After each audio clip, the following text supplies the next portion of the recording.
For decades, walking into a digital art gallery meant accepting a specific role, the spectator.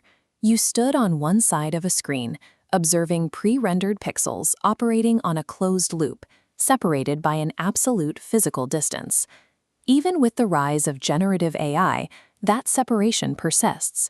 We interact with these models through a rigid bottleneck. We sit at a keyboard, type words into an empty box, hit enter, and wait for a progress bar to fill.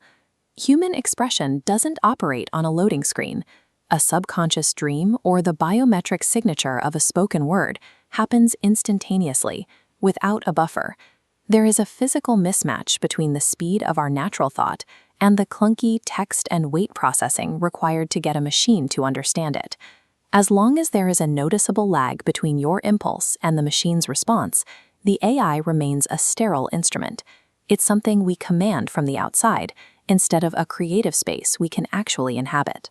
A collection of over 20 interactive installations, called the Lunar Tools prototypes, was built specifically to collapse that distance. They are designed to strip away the keyboard and make the interaction entirely physical. Processing human input in real time requires juggling a massive amount of distinct AI architecture. You need a model to transcribe speech to text, a large language model like GPT-4 to interpret meaning, another system to synthesize voice, and diffusion pipelines for image generation. Getting these separate systems to communicate usually introduces heavy delays. To solve this, the Lunar Tools architecture centralizes these disparate models into a single shared core. By handling the speech, rendering, and logic in one unified hub, the system strips out redundant boiler code and drops processing latency to a fraction of a second. This creates what developers call a tight loop. The cycle of hearing input, processing data, and rendering visuals happens so quickly that manual typing is bypassed entirely. By removing the software friction, this centralized engine opens up a new method of creation. Your biometric markers and the ambient environment itself become the direct, live controllers of the artwork. Inside the physical gallery space, this invisible architecture captures those organic inputs the exact moment they happen. In an installation called the Acoustic Fingerprint Painter, a microphone continuously listens to a visitor speaking. It extracts the unique acoustic frequencies that make up the timbre of their specific voice. Those intangible vocal frequencies are instantly rendered onto a digital canvas as physical brushstrokes. The raw audio data directly drives the visual geometry. The audio-reactive fractal forest takes a broader approach. Instead of focusing on direct, intentional speech, it continuously ingests the unpredictable ambient noise of the entire room.